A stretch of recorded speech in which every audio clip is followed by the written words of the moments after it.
ಗುರುಭ್ಯೋ ನಮಃ ಹರಿ ಓಂ. ನಮಸ್ಕಾರ. ವೆಲ್ಕಮ್ ಟು ವಾಸ್ತುಜ್ಯೋತಿ ಕಾರ್ಯಕ್ರಮಕ್ಕೆ ಸುಸ್ವಾಗತಗಳು. ವಾರ ಭವಿಷ್ಯ ನೋಡಿ, ಫೆಬ್ರವರಿ 22ರಿಂದ 28ನೇ ತಾರೀಕು ತನಕ ಯಾವ್ಯಾವ ರಾಶಿಗಳಿಗೆ ಏನೇನು ಫಲ ಬರುತ್ತೆ ಅಂತ ನೋಡೋಣ. ಅದಕ್ಕೂ ಮುಂಚೆ ನಾವು ಈಗ ಮುಹೂರ್ತ ಭಾಗ, ಈ ಫೆಬ್ರವರಿ 22ರಿಂದ 28 ಯಾವ ದಿನ ಏನೇನು ಸಿಗುತ್ತೆ ಮುಹೂರ್ತ ಭಾಗದಲ್ಲಿ ನೋಡೋಣ. ನೋಡಿ, 26 ದಶಮಿ ಗುರುವಾರ ಮೃಗಶಿರ ನಕ್ಷತ್ರ. ಈ ಮೃಗಶಿರ ನಕ್ಷತ್ರಕ್ಕೆ ಯಾವ್ಯಾವ ನಕ್ಷತ್ರದವರು ಶುಭ ಕಾರ್ಯಗಳನ್ನು ಮಾಡ್ಕೋಬಹುದು ಅಂತ ನೋಡೋಣ. ಅಶ್ವಿನಿ, ಕೃತಿಕಾ, ರೋಹಿಣಿ, ಆರಿದ್ರ, ಪುಷ್ಯ, ಮಘ, ಉತ್ತರ ಫಾಲ್ಗುಣಿ, ಹಸ್ತ, ಸ್ವಾತಿ, ಅನುರಾಧ, ಮೂಲ, ಉತ್ತರಾಷಾಢ, ಶ್ರವಣ, ಶತಭಿಷ, ಉತ್ತರ ಭಾದ್ರ ನಕ್ಷತ್ರದವರು ಶುಭ ಕಾರ್ಯಗಳನ್ನ ಮಾಡ್ಕೋಬಹುದು. 27ನೇ ತಾರೀಕು ಏಕಾದಶಿ ಶುಕ್ರವಾರ ಆರಿದ್ರ ನಕ್ಷತ್ರ. ಭರಣಿ, ರೋಹಿಣಿ, ಮೃಗಶಿರ, ಪುನರ್ವಸು, ಆಶ್ಲೇಷ, ಪೂರ್ವ ಫಾಲ್ಗುಣಿ, ಹಸ್ತ, ಚಿತ್ತ, ವಿಶಾಖ, ಜ್ಯೇಷ್ಠ, ಪೂರ್ವ ಭಾದ್ರ, ಶ್ರವಣ, ಧನಿಷ್ಠ, ರೇವತಿ ಈ ನಕ್ಷತ್ರದವರು ಖಂಡಿತ ನೀವು ಶುಭ ಕಾರ್ಯಗಳನ್ನ ಮಾಡ್ಕೋಬಹುದು. ಯಾವ ಯಾವ ಗ್ರಹಗಳು ಯಾವ ಯಾವ ಪರಿಸರದಲ್ಲಿದೆ ಈ ವಾರದಲ್ಲಿ ಅಂತ ತಿಳ್ಕೊಳ್ಳೋಣ. ನೋಡಿ, ಗುರು ಮಿಥುನ ರಾಶಿಯಲ್ಲಿ ಸಂಚಾರ ಮಾಡ್ತಾ ಇದೆ. ಚಂದ್ರ ವೃಷಭ ಮತ್ತು ಮಿಥುನದಲ್ಲಿ ಈ ವಾರದ ಸಂಚಾರ ಮಾಡುತ್ತೆ. ವೃಷಭ ಮಿಥುನ ರಾಶಿಯಲ್ಲಿ ಚಂದ್ರ ಸಂಚಾರ. ಕೇತು ಸಿಂಹ ರಾಶಿಯಲ್ಲಿಯೂ ಪಂಚಗ್ರಹಗಳ ವಿಧಿ ನೋಡಿ, ಶುಕ್ರ, ಕುಜ, ಬುಧ, ಸೂರ್ಯ, ರಾಹು ಈ 5 ಗ್ರಹಗಳು ಕುಂಭರಾಶಿಯಲ್ಲಿ ಸಂಚಾರ ಮಾಡ್ತಾ ಇದೆ. ಶನಿ ನಮಗೆ ಮೀನ ರಾಶಿಯಲ್ಲಿ ಸಂಚಾರ ಮಾಡ್ತಾ ಇದೆ. ಸೊ ಹಾಗಾಗಿ ಇಲ್ಲಿ ನಮಗೆ ಕಾಣ್ತಾ ಇರೋದು ಏನಂದ್ರೆ 5 ಗ್ರಹಗಳ ಯುತಿ, ಅದ್ರ ಮೇಲೆ ಗುರು ದೃಷ್ಟಿ.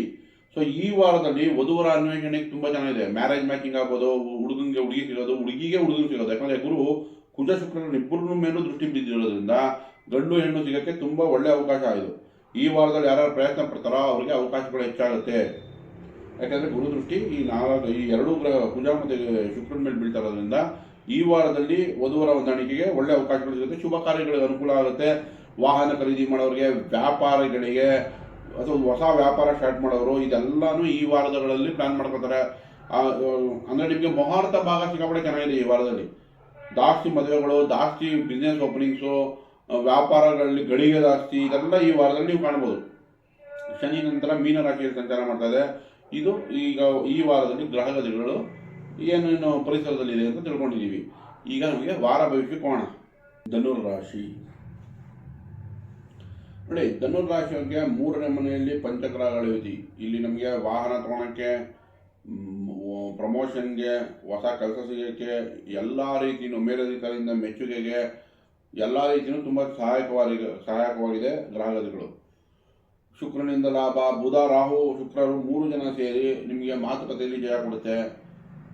ವಾಹನ, ಕಮರ್ಷಿಯಲ್ ಪ್ರಾಪರ್ಟಿ ತೊಗೊಳಕ್ಕೆ, ಕಮ್ಯುನಿಕೇಷನ್ಗೆ ಎಲ್ಲ ರೀತಿ ಸಪ್ತಮಾಧಿಪತಿ ಮತ್ತು ಕರ್ಮಾದೀಪ 3ರಲ್ಲಿರೋದ್ರಿಂದ ನಿಮ್ಮ ಪ್ರಯತ್ನಗಳಿಂದ ಲಾಭನೂ ಸಿಗುತ್ತೆ. ಬಟ್ ಅರ್ಧಾಷ್ಟಮ ಶನಿ ನಡೀತಾ ಇದೆ, ಅದಕ್ಕೆ ಪರಿಹಾರ ಬೇಕು. ನೀವು ಏನು ಮಾಡ್ಬೇಕಂದ್ರೆ, ಒಂದು ಹಾರ್ಡ್ವೇರ್ ಶಾಪಲ್ಲಿ ಒಂದು ಬಾಂಡ್ಲಿ ಬರುತ್ತೆ, ಬಾಂಡ್ಲಿ.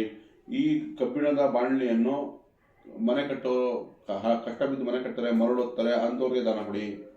ಮೆಕ್ಯಾನಿಕ್ಗೆ ಒಂದು ಸ್ಪಾನರ್ ಕೊಡಿಸಿ. ಅಂದರೆ ಕಬ್ಬಿಣದ ಟೂಲ್ಸನ್ನು ದಾನವಾಗಿ ಕೊಡೋದ್ರಿಂದ ಅವ್ರದು ಉಪಯೋಗ ಆಗೋದ್ರಿಂದ ನಿಮಗೆ ಅರ್ಧಾಷ್ಟಮ ಶನಿ ಪ್ರಭಾವಗಳು ಕಡಿಮೆ ಆಗುತ್ತೆ. ತಾಯಿ ಬಗ್ಗೆ ಚಿಂತೆ ಇರುತ್ತೆ, ತಾಯಿಯಿಂದ ದೂರ ಇರುವಂಥ ಸ್ಥಿತಿ ಇರುತ್ತೆ. ಅಥವಾ ತಾಯಿ ಆರೋಗ್ಯದಲ್ಲಿ ಬೆನ್ನೋವು, ಕಾಲು ನೋವು, ಇಂಬಳಿ ನೋವು ಕಾಣ್ತಾ ಇರುತ್ತೆ. ನಿಮಗೆ ನಿಮ್ಮ ಮನೆಯಲ್ಲಿ ಒಂಥರ ಒತ್ತಡಗಳು ಜಾಸ್ತಿ ಇರುತ್ತೆ. ಮನೆಗೆ ಗೋಡೆ ಬಿರುಕು ಬಿಡೋದು ಅಥವಾ ಮನೆಯಲ್ಲಿ ನೀರು ಸೋರ್ತಾ ಇರೋದು, ಈ ಥರ ವಾತಾವರಣಗಳು ಸೃಷ್ಟಿಯಾಗಿರುತ್ತೆ. ಹಾಗಾಗಿ ಇಲ್ಲಿ ಶನಿ ಶಾಂತಿ ಅಗತ್ಯ. ನಂತರ ಗುರುಬಲ ಚೆನ್ನಾಗಿದೆ ನೋಡಿ. ಗುರು ದೃಷ್ಟಿ ಯಾವಾಗ ಶುಕ್ರ ಮತ್ತು ಕುಜನ ಮೇಲೆ ಇದೆಯೋ ಈ ವಾರದಲ್ಲಿ ವಧುವರ ಅನ್ವೇಷಣೆ ಚೆನ್ನಾಗಿದೆ. ಮ್ಯಾರೇಜ್ ಮ್ಯಾಚಿಂಗ್ಗೆ, ವಧುವರರು ಹೊಂದಾಣಿಕೆಗೆ ತುಂಬ ಚೆನ್ನಾಗಿದೆ. ಶುಭ ಕಾರ್ಯಗಳು ಚೆನ್ನಾಗಿದೆ. ಹೊಸ ಕೆಲಸ ಪ್ರಾರಂಭ ಮಾಡಬೇಕು, ಬಿಸ್ನೆಸ್ ಇನ್ವೆಸ್ಟ್ ಮಾಡಬೇಕು, ಇಂಥ ವಿಷಯಗಳಿಗೆಲ್ಲ ತುಂಬ ಚೆನ್ನಾಗಿರುತ್ತೆ. ತುಂಬ ಕನೆಕ್ಟ್ ಆಗುತ್ತೆ. ಧನುರಾಶಿಗೆ ಇನ್ನೊಂದೇನು, ಭಾಗ್ಯದಲ್ಲಿ ಕೇತು ಇದೆ, ಅದೃಷ್ಟಗಳು ಕೊರತೆ, ತಂದೆ ಆರೋಗ್ಯದಲ್ಲಿ ಚಿಂತೆ. ಹಾಗಾಗಿ ಇಲ್ಲಿ ಗಣೇಶನ ಆರಾಧನೆ ಮಾಡೋದು, ಗಣೇಶಗೊಂದು 21 ಗರಕೆ ಕೊಡೋದಾಗಲಿ ಅಥವಾ ಬೀದಿನಾಯಿಗೆ ಆಹಾರ ನೀಡೋದು, ಇದರಿಂದ ಕೇತು ಪರಿಹಾರ ಆಗುತ್ತೆ. ಸೊ ಶನಿ ಕೇತು ಪರಿಹಾರ ಮಾಡೋದ್ರಿಂದ ನಿಮಗೆ ಈ ವಾರದಲ್ಲಿ ಅತ್ಯುತ್ತಮ ಶುಭ ಫಲಗಳನ್ನೇ ನಿರೀಕ್ಷಿಸಬಹುದು. ಒಳ್ಳೆಯದಾಗಲಿ. ಇನ್ನು ಮಕರ ರಾಶಿ ನೋಡಿ, ಮಕರ ರಾಶಿಯವರಿಗೆ ಕುಟುಂಬ ಸ್ಥಾನ ಧನಭಾವದಲ್ಲೇ 5 ಗ್ರಹಗಳು. ಹಾಗಾಗಿ ವ್ಯಾಪಾರ ವ್ಯವಹಾರಗಳಲ್ಲಿ ಚೆನ್ನಾಗಿದೆ. ಪ್ರಮೋಷನ್ ಆಗೋ ಚಾನ್ಸಸ್ ಇರುತ್ತೆ. ಮೇಲಧಿಕಾರಿಯಿಂದ ಮೆಚ್ಚುಗೆ ಇದೆ. ವ್ಯವಹಾರಗಳು ಚೆನ್ನಾಗಿದೆ. ವಿದ್ಯಾಭ್ಯಾಸ ಚೆನ್ನಾಗಿದೆ. ಬಟ್ ಪ್ರಾಬ್ಲಮ್ ಏನು, ಮಾತಲ್ಲಿ ಎಚ್ಚರಿಕೆ ವಹಿಸಬೇಕು. ಯಾಕಂದರೆ 2 ಗ್ರಹಗಳು ಅಗ್ನಿತತ್ವ ಆಗಿರೋದ್ರಿಂದ ಕೋಪದಲ್ಲಿ ಏನು ಮಾತಾಡಬೇಡಿ.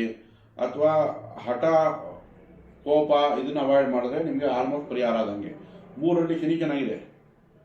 ಗುರು ಪರಿಹಾರ ಅಗತ್ಯ ಇದೆ. ಯಾಕಂದರೆ ನಮ್ಮ ಮಕರ ರಾಶಿಯವರಿಗೆ 6ನೇ ಮನೆಯಲ್ಲಿ ಗುರು ಇರೋದ್ರಿಂದ ಗುರುಗೆ ಪರಿಹಾರ ಬೇಕು. ಗುರುಗೋಸ್ಕರ ಒಂದು ಅರಿಶಿನ ಅಡುಗೆಗೆ ಯೂಸ್ ಮಾಡೋದು, ಅರಿಶಿಣದ ತಿಲಕ ಇಟ್ಕೊಳೋದು ಅಥವಾ ಕೆನ್ನೆಗೆ ಹಚ್ಕೊಳೋದು, ಇದರಿಂದ ಖಂಡಿತ ನಿಮಗೆ ಗುರು ಆಕ್ಟಿವೇಟ್ ಆಗುತ್ತೆ. ಹಾಗೆ ಗುರು ಹಿರಿಯರಿಗೆ ನೀವೇನಾದರೂ ಒಂದು ಸಿಹಿ ತಿಂಡಿ ಕೊಡೋದು ಅಥವಾ ಗುರು ಹಿರಿಯರಿಗೆ ಹಳದಿ ವಸ್ತ್ರ ಕೊಡೋದು, ಇದರಿಂದ ಕೂಡ ಗುರು ಶಾಂತಿ ಆಗುತ್ತೆ. ಮಕರ ರಾಶಿಯವರಿಗೆ ಧನಭಾವದಲ್ಲಿ ಪಂಚಗ್ರಹಗಳಿರೋದು, ಅದ್ರ ಮೇಲೆ ಗುರು ದೃಷ್ಟಿನೂ ಇರೋದು ಲಾಭದಾಯಕವಾಗಿರುತ್ತೆ. ಒಳ್ಳೆ ಪರಿವರ್ತನಾ ಯೋಗ ಅಂತೀವಿ. ಮಕರ ರಾಶಿಯವರಿಗೆ ಅಷ್ಟಮದಲ್ಲಿ ಕೇತು ನಡೀತಾ ಇರೋದ್ರಿಂದ ಕೇತುಗೆ ಪರಿಹಾರ ಬೇಕು. ಸಣ್ಣ ಪುಟ್ಟ ಏಟ್ ಬೀಳೋದು ಅಥವಾ ಒತ್ತಡಗಳು, ಸಣ್ಣ ಪುಟ್ಟ ಇಶ್ಯೂಸ್ ಬರೋಂಥ ಚಾನ್ಸಸ್ ಇರುತ್ತೆ. ಹಾಗಾಗಿ ಕೇತುಗೋಸ್ಕರ ಪಲಾಶ ಪುಷ್ಪ ಸಂಕಾಶಂ ಧಾರಕಾಗ್ರಹ ಮಸ್ತಕಂ ರೌದ್ರಂ ರೌದ್ರಾತ್ಮಕಂ ಘೋರಂ ತಂ ಕೇತುಂ ಪ್ರಣಮಾಮ್ಯಹಂ, ಇದನ್ನೊಂದು 21 ಬಾರಿ ಹೇಳ್ಕೊಳೋದು ಅಥವಾ ಬೀದಿನಾಗಿ ಆಹಾರ ಕೊಡೋದು, ಗಣೇಶನ ಆರಾಧನೆ ಮಾಡೋದು, ಇದರಿಂದ ಕೇತು ಪರಿಹಾರ ಆಗುತ್ತೆ.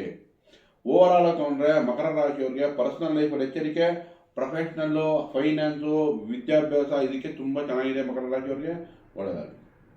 ಇನ್ನು ಕುಂಭರಾಶಿ ನೋಡಿ, ಕುಂಭರಾಶಿಯವರಿಗೆ ನಿಮ್ಮ ರಾಶಿಯಲ್ಲೇ ಪಂಚಗ್ರಹಗಳ ಯುತಿ ಆಗ್ತಾ ಇದೆ. ಸೊ ಯಾವಾಗ ನಮಗೆ ಸೂರ್ಯ ಕುಜ ಎಲ್ಲ 12ನೇ ಮನೇಲಿತ್ತೋ, ಖರ್ಚು ಜಾಸ್ತಿ ಇತ್ತು, ಒತ್ತಡಗಳು, ಇನ್ಸ್ಟೆಬಿಲಿಟಿ ಅಂದರೆ ಕೆಲಸದಲ್ಲಿ ಒಂದು ಸ್ಟೆಬಿಲಿಟಿ ಇರಲಿಲ್ಲ, ಕೆಲಸದ ಚಿಂತೆ ಇತ್ತು, ಇದರಿಂದ ನಿಮಗೆಲ್ಲ ನಿವಾರಣೆ ಆಗುತ್ತೆ. ಒಳ್ಳೆಯದು ಇನ್ಮೇಲೆ ಸ್ಟಾರ್ಟ್ ಆಗುತ್ತೆ. ಒಳ್ಳೆ ರಿಸಲ್ಟೇ ಕುಂಭರಾಶಿಯವ್ರಿಗೆ ಇನ್ಮೇಲೆ ಶುರು ಆಗುತ್ತೆ. ಆದರೆ ಕೋಪ ತಾಪಗಳು ಕಡಿಮೆ ಮಾಡ್ಕೋಬೇಕು. ಒಂದು ಸ್ವಲ್ಪ ಜ್ವರ ಬರೋವಂಥದ್ದು ಅಂದರೆ ಎಕ್ಸಸ್ ಆಫ್ ಹೀಟ್ ಆಗುವಂಥ ಚಾನ್ಸ್ ಇರುತ್ತೆ. ಯಾಕಂದರೆ ಅಲ್ಲೇ ಸೂರ್ಯ ಮತ್ತು ಕುಜ ಇದೆ. ಸೊ ಮಂಡಿ ನೋವು, ಕಾಲು ನೋವು, ಶನಿ ಎರಡರಲ್ಲಿದ್ದರೆ ಇದು ಸಹಜವಾಗಿ ಕೊಡುತ್ತೆ. ಅದಕ್ಕೆ ಹೆದರಿಕೆ ಪಡುವಂಥ ಅವಶ್ಯಕತೆಯಿಂದ ಮುಂಬರುವ ದಿನಗಳಲ್ಲಿ ನಿಧಾನಕ್ಕೆ ಅದು ಸರಿ ಹೋಗುತ್ತೆ. ಇನ್ನು ಮೇಲೆ ಕುಂಭರಾಶಿಯವರಿಗೆ ತುಂಬ ಚೆನ್ನಾಗಿದೆ ಅಂತ ಹೇಳ್ಬೋದು. ಸ್ವಲ್ಪ ಸಮಯ ಕಾಯಬೇಕು, ಇನ್ನೊಂದು ಸ್ವಲ್ಪ ಅಂದರೆ ನಿಧಾನವಾಗಿ ಸರಿ ಹೋಗ್ತಾ ಇದೆ ಈಗ. ಯಾಕಂದರೆ ನೋಡಿ, 12ನೇ ವ್ಯಯಕ್ಕಿಂತ ಈಗ ನಿಮ್ಮ ಪ್ರಯತ್ನಕ್ಕೆ ಲಾಭ. ನಿಮ್ಮ ಲಗ್ನ ಅಂದರೆ ನಿಮ್ಮ ರಾಶಿಗೆ ಬಂದಿರೋದ್ರಿಂದ ನಿಮ್ಮ ಪ್ರಯತ್ನಗಳಿಗೆ ಇನ್ಮೇಲೆ ಲಾಭ ಖಂಡಿತ ಸಿಗುತ್ತೆ. ಪಂಚಗ್ರಹಗಳು ಇನ್ಮೇಲೆ ನಿಮ್ಮಿಂದ ನೋಡಿ 5 ಗ್ರಹಗಳು ಇನ್ನು ಮುಂದೆ ಹೋಗ್ತಾ ಇದೆ. ಹಾಗಾಗಿ ರಾಹು ಒಬ್ಬ ಹಿಂದೆ ಬಂದ್ರು, ಮಿಕ್ಕಿದ ಶುಭ ಗ್ರಹಗಳೆಲ್ಲ ಮುಂದೆ ಹೋಗ್ತಾ ಇರೋದ್ರಿಂದ ಲಾಭಗಳು ಹೆಚ್ಚಾಗುತ್ತೆ. ಗುರು ದೃಷ್ಟಿ ನಿಮ್ಮ ರಾಶಿ ಮೇಲೆ ಈ ಪಂಚಗ್ರಹಗಳ ಮೇಲೆ ಬೀಳ್ತಾ ಇದೆ. ಸೊ ಹಾಗಾಗಿ ವಧುವರ ಅನ್ವೇಷಣೆಗೆ ಅಥವಾ ಮದುವೆ ಹೊಂದಾಣಿಕೆಗೆ, ಶುಭ ಕಾರ್ಯಗಳಿಗೆ, ಇನ್ವೆಸ್ಟ್ ಮಾಡೋಕ್ಕೆ, ಹೊಸ ಬಿಸ್ನೆಸ್ ಸ್ಟಾರ್ಟ್ ಮಾಡೋಕ್ಕೆ ಎಲ್ಲದಕ್ಕೂ ಅನುಕೂಲ ಮಾಡಿಕೊಡುತ್ತೆ. ಮುಂಬರುವ ದಿನಗಳಲ್ಲಿ ತುಂಬ ಚೆನ್ನಾಗಾಗುತ್ತೆ. ಕುಂಭರಾಶಿಯವ್ರಿಗೆ ಸ್ವಲ್ಪ ತಾಳ್ಮೆ ಇರಬೇಕು. ಶನಿ ಕುಜಿಗೆ ಪರಿಹಾರ ಬೇಕು. ಶನಿಗೋಸ್ಕರ ನೀರಾಂಜನ ಸಮಾಭಾಸಂ ರವಿಪುತ್ರಮಾಗ್ರಜಂ ಛಾಯಾ ಮಾತಾಂಡ ಸಂಭೂತಂ ತಂ ನಮಾಮಿ ಶನೈಶ್ಚರಂ, ಈ ಮಂತ್ರಗಳನ್ನು ಹೇಳ್ಕೊಳ್ಳಿ. ಹಾಗೆ ಸೂರ್ಯನು ನಿಮ್ಮ ರಾಶಿಯಲ್ಲಿ ಇರೋದ್ರಿಂದ ನೋಡಿ, ಸೂರ್ಯ ಸಪ್ತಮಾಧಿಪತಿ ಈಗ ನಿಮ್ಮ ರಾಶಿಗೆ ಪ್ರವೇಶ ಆಗಿದೆ. 12ಕ್ಕಿಂತ ವಾಸಿ, 12ರಲ್ಲಿದ್ದಾಗ ಪತಿ ಅಥವಾ ಪತ್ನಿಗೆ ಖರ್ಚು ಜಾಸ್ತಿ ಇತ್ತು, ಈಗ ಅದು ಕಡಿಮೆ ಆಗುತ್ತೆ. ಆರೋಗ್ಯದಲ್ಲಿ ವೃದ್ಧಿ ಆಗುತ್ತೆ. ಹಾಗೆ ಕುಜ ಕೂಡ ನಿಮ್ಮ ರಾಶಿಯಲ್ಲೇ ಇರೋದ್ರಿಂದ ನೋಡಿ, ನಮಗೆ ಕುಂಭರಾಶಿಯವರಿಗೆ 3ನೇ ಮನೆ ಅಧಿಪತಿ ಮತ್ತು ಭಾಗ್ಯಾಧಿಪತಿ ಯಾರು? ಕುಜ. ಹಾಗಾಗಿ ಕುಜ ಯಾವಾಗ ನಿಮ್ಮ ರಾಶಿಗೆ ಬಂತು, 12ನೇ ಮನೆಗಿಂತ ಕುಜ ಲಗ್ನಕ್ಕೆ ಬರೋದು ವಾಸಿ. ಆದರೂ ಸ್ವಲ್ಪ ಕೋಪ ತಾಪ ಕೊಡುತ್ತೆ. ಅಣ್ಣ ತಮ್ಮ ಜೊತೆ ಚೆನ್ನಾಗಿ ಮಾತಾಡಿ, ಸಿಹಿ ತಿಂಡಿ ಕೊಡಿ. ಹಾಗೆಯೇ ಸುಬ್ರಹ್ಮಣ್ಯನ ಆರಾಧನೆ ಮಾಡೋದ್ರಿಂದ ಕುಜ ಶಾಂತಿ ಆಗುತ್ತೆ. ಓವರ್ ಆಲ್ ತೊಗೊಂಡ್ರೆ ಕುಂಭರಾಶಿಯವರಿಗೆ ಮಿಶ್ರ ಫಲ ಅಂತ ಹೇಳ್ಬೋದು, ಒಳ್ಳೆಯದಾಗಲಿ. ಮೀನರಾಶಿ ನೋಡಿ, ಮೀನರಾಶಿಯವರಿಗೆ ಇಲ್ಲಿ ನಮಗೆ ಈ ವಾತಾವರಣದಲ್ಲಿ ಚಂದ್ರ 3-4ರ ಸಂಚಾರ, ಚಂದ್ರನಿಂದ ಲಾಭ ಚೆನ್ನಾಗಿದೆ. ಗುರು ಜೊತೆ ಸೇರುತ್ತೆ. ಗುರು ದೃಷ್ಟಿ ನಿಮಗೆ 5 ಗ್ರಹಗಳ ಮೇಲೆ ಬೀಳ್ತಿರೋದ್ರಿಂದ ತಕ್ಕ ಮಟ್ಟಿಗೆ ಬ್ಯಾಲೆನ್ಸ್ ಮಾಡುತ್ತೆ.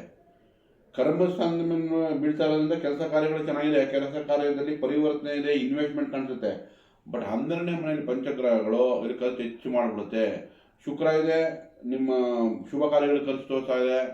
ಬುಧ ಇದೆ, ವ್ಯಾಪಾರ ವ್ಯವಹಾರಗಳಿಗೆ ಇನ್ವೆಸ್ಟ್ಮೆಂಟು ಅಥವಾ ಅದಕ್ಕೆ ಖರ್ಚು ಜಾಸ್ತಿ ತಗೊಳುತ್ತೆ. ಅಥವಾ ಮಕ್ಕಳ ವಿಚಾರದಲ್ಲಿ ಖರ್ಚು ಜಾಸ್ತಿ ತೋರಿಸ್ತದೆ ಮೀನರಾಶಿಯವರಿಗೆ. ಜೊತೆಗೆ ರಾಹು ಇದೆ, ಪ್ರಯಾಣಗಳಿಗೋಸ್ಕರ ಖರ್ಚು ಕಾಣಿಸುತ್ತೆ. ರವಿ ಕುಜ ಇದೆ, ತಂದೆಗೋಸ್ಕರನೋ ಅಥವಾ ಸರ್ಕಾರಕ್ಕೆ ಟ್ಯಾಕ್ಸು ಫೈನ್ ಕಟ್ಟಕ್ಕೋಸ್ಕರನೋ. ಕುಜ ಇದ್ರೆ ಭೂಮಿಗೋ ಅಥವಾ ಅಣ್ತಮ್ಮಂದ್ರಿಗೋ ಅವ್ರಿಗೆ ಹಣಕಾಸು ಕೊಡುವಂಥ ಪರಿಸ್ಥಿತಿ. ಓವರ್ ಆಲ್ ತಗೊಂಡ್ರೆ ಖರ್ಚು ಹೆಚ್ಚಾಗಿ ಕಾಣುತ್ತೆ ಮೀನರಾಶಿಗೆ ಅವರು ಈ ವಾರದಲ್ಲಿ. ಸೊ ಈ ವಾರದ ನಂತರ ನಿಧಾನಕ್ಕೆ ಎಲ್ಲ ಸರಿ ಹೋಗುತ್ತೆ. ಈ ವಾರದಲ್ಲಿ ಸ್ವಲ್ಪ ಸಹನೆ ತಾಳ್ಮೆ ಕಾಪಾಡ್ಕೊಳ್ಳಿ. 12ರಲ್ಲಿ ಕುಜ ಇದ್ರೆ ಕೋಪ ತಾಪ ಕೊಡುತ್ತೆ. ಪತಿ ಅಥವಾ ಪತ್ನಿಯೊಂದಿಗೆ ವಾಗ್ವಾದ ತಂದುಕೊಡುತ್ತೆ. ಅದಕ್ಕೆ ಎಚ್ಚರಿಕೆ ವಹಿಸಬೇಕು. ಸೊ ನಮ್ಗೆ ಇವಾಗ ಜನ್ಮದಲ್ಲಿ ಶನಿ ನಡೀತಾ ಇದೆ, ಶನಿ ಶಾಂತಿ ಬೇಕು. ಶನಿಗೋಸ್ಕರ ರಾಮರಕ್ಷಾ ಸ್ತೋತ್ರ ಹೇಳ್ಕೊಳ್ಳಿ. ಶ್ರೀರಾಮ ರಾಮ ರಾಮೇತಿ ರಮೇ ರಾಮೇ ಮನೋರಮೆ ಸಹಸ್ರನಾಮದ ತುಲ್ಯಂ ಶ್ರೀರಾಮನಾಮ ವರಾನನೆ. ಇದನ್ನು ದಿನನಿತ್ಯ ಒಂದು 21 ಬಾರಿ ಹೇಳ್ಕೊಳ್ಳೋದ್ರಿಂದ ಖಂಡಿತ ಲಾಭದಾಯಕವಾಗಿರುತ್ತೆ. ಈಗ ನಮಗೆ ಪಂಚಗ್ರಹಗಳು 12ರಲ್ಲಿರೋದಕ್ಕೆ 1 ವಾರ 10 ದಿವಸ ಸಹನೆ ಶಾಂತಿ ಅಗತ್ಯ. ಮುಂಬರುವ ದಿನಗಳು ತುಂಬ ಚೆನ್ನಾಗಿದೆ. ಸೊ ಈಗ ಸದ್ಯಕ್ಕೆ ಸ್ವಲ್ಪ ಒತ್ತಡಗಳಿರುತ್ತೆ. ಮುಂಬರುವ ದಿನಗಳು ಚೆನ್ನಾಗಿದೆ. ಮಿಶ್ರ ಫಲ ಅಂತ ಹೇಳ್ಬೋದು ಮೀನರಾಶಿಯವರಿಗೆ. ಈ ವಿಡಿಯೋ ಇಷ್ಟ ಇದ್ದಲ್ಲಿ ಲೈಕ್ ಮಾಡಿ, ಶೇರ್ ಮಾಡಿ, ಸಬ್ಸ್ಕ್ರೈಬ್ ಮಾಡಿ. ಧನ್ಯವಾದಗಳು.